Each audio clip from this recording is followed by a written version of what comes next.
3, 2, 1. Welcome to Bellwether. Thank you for joining this week. We're going to talk about motivation. I'm talking to you about motivation today. I'm going to keep it quick and short because I have a meeting in 12 minutes. And we'll see if I can get this recorded in time to do that. So I'm motivated to tell you about motivation in a very short and efficient time.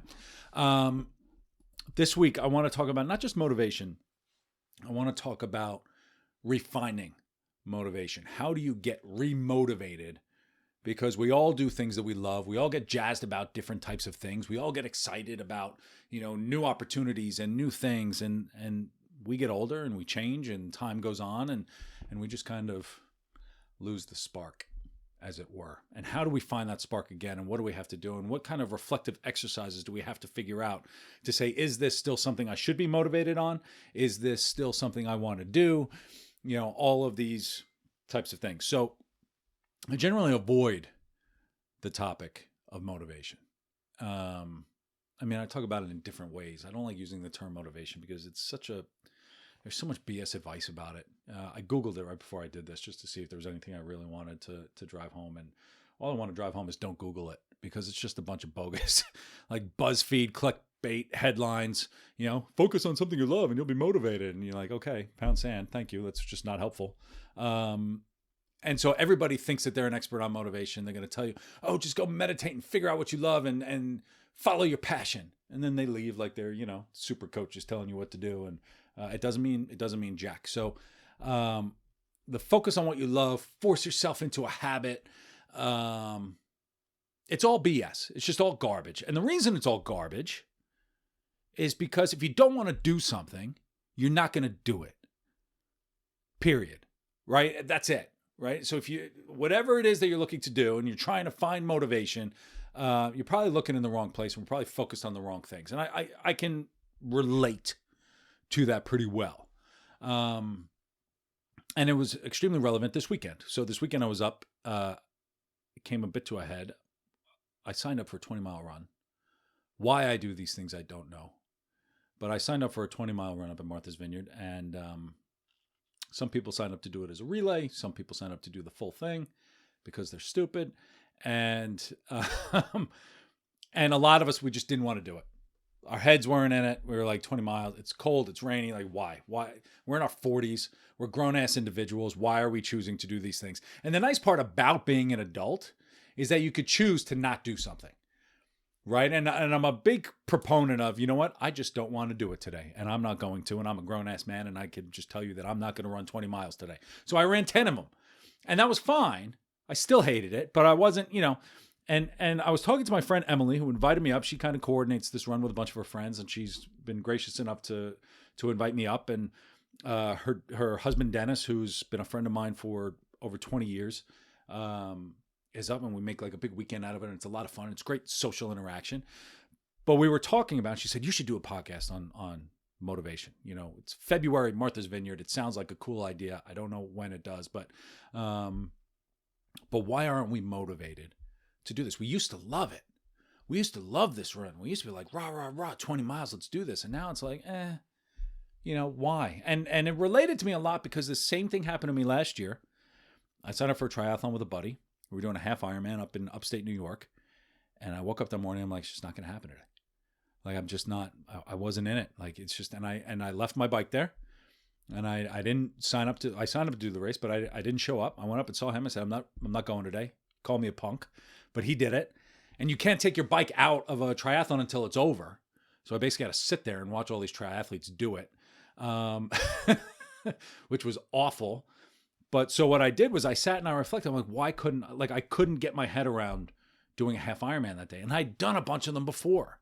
And I reflected a lot on it. And why am I doing triathlon? And what's the point of this? I'm spending all this money. I'm like, why? Why am I doing all of these things? And it was the same thing with the run this weekend. And my timing was actually pretty good because I get Triathlete magazine, whatever it's called. They mail it to me. They still mail you a magazine, which is nice. And like 2 weeks after I had not done the triathlon, the headline article was, if you can't visualize yourself finishing a race, you probably shouldn't do it because you might hurt yourself. And I was like, all right, these people, something's going on in the triathlon world that other people aren't motivated in the way that I'm motivated. And so it resonated with me and it was really important. And what I figured as I was doing the race, not doing the race, sitting reflecting on why I wasn't doing the race, was I signed up for triathlon to see if I could do it. And that was my why, right? And I started with a 10K run, and then I went to a Tough Mudder, and then I went to a sprint triathlon, an Olympic triathlon. I did a half Ironman, and then last year I did a full Ironman, or 2 years ago, whatever it was. And so I've done it. And I was like, okay, so now I've got a half Ironman. I'm like, I've already did a full, right? What's the point? I needed something bigger. What's next? And what I settled on is, and this kind of clicked on me because there were other things going on with, why the business, why I can help people. That's great. But why? And we have to find these whys in and out of it. And so, what I settled on was that I wanted to see if I could do it.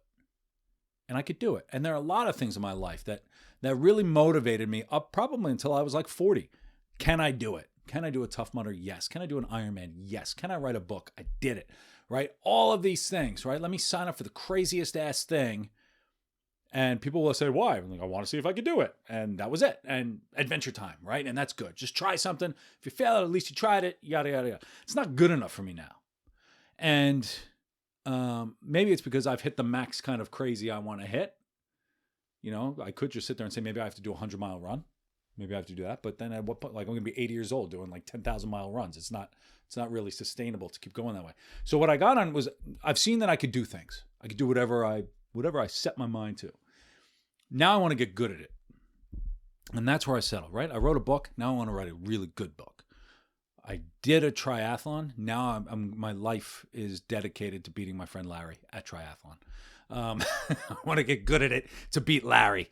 So all of these things are, we need something bigger. We need a why that's bigger. And I'm constantly brought back to when we talk about fitness and wellness, and this is very fitness focused, and I apologize for that. It's only because it's kind of relevant right now. But I always say, it goes back to find something to do, learn how to do it, and then learn to love it. And I love it. I love triathlons, and I love writing, and I love these things, but sometimes that's just not enough, right? So finding something you love is not enough because there's other things going on in our lives, and we make decisions based on, because ultimately motivation is a decision. You're deciding to do something, and it's based on the things we want to do at a certain time. That's what motivation is. And as we continue to evolve, our interests change, and that's okay. Right? I've evolved. I'm not a good triathlete, but I'm a triathlete who's done a full Ironman. So now my perspective's different. I have to change what my motivation is going to be. I'm not an aspiring writer. I've actually written. May not be good, but I wrote it and I published it, and that's fine, right? So my perspective is different. I've had 2 conversations recently with friends about living in the city. It's awesome in your early 30s, late 20s. But they're in their late 40s, early 50s, and they're like, look, the city's changed. I'm like, the city hasn't changed. You've changed. City's still fun if you're 30 years old, but now we're kind of like, get off my lawn, right? Get the hell out of here. And people are turning their back. And that's ultimately where motivation kind of lies in this. We're changing and the world's changing, but certain things are staying the same and it's different. And it's all of this type of stuff. And you may love running at a younger age or boxing or whatever. Maybe something new sparks your interest and you want to do yoga. That's fine. There's always something bigger than what we are talking about in the moment. And tapping into that is where your motivation lies. And so there are 2 things that I'll leave you with that I want to, for me, in terms of refining motivation, is not just about, I've decided to do this, so now I just have to get motivated to do it. Maybe you don't. And so I would say 2 things for motivation. One is we all want to feel valued. This is part 1 of motivation, right? When we feel valued and when we know that we are bringing value, we are motivated. At least I am, right? So I need to be bringing value. I get jazzed about doing cool stuff. L&D, learning and development, adult learning, changing a corporation and the way they think about things and all of this stuff. Seeing an adult's potential gets me jazzed, right? Like in crazy ways. had a pre-call with someone who wants to be on the podcast, and they've got this really cool creative idea, and I'm like, this is amazing, and they got jazzed and motivated, and but in order to bring value, we have to create something, right? We can't just be of value. We have to create something. We have to do something. And it's not just taking orders. We have to execute. We have to come up with a good way to do it. That's where motivation is. We can't just be an expert and wait for people to come to us. We have to create something that we can be proud of. And it goes back to, what are you creating? And I think that's why the Beatles documentary on Disney was so big with the Get Back 10 Hours. And I just listened to a podcast on the way home from this run. I was introduced to it by my friends Dennis and Emily. The Smartless podcast with Will Arnett and Jason Bateman and Sean Hayes. They were interviewing Eddie Vedder. And, today we're at this point where we have just this unfettered access into how geniuses work. And none of them are focused on what other people think.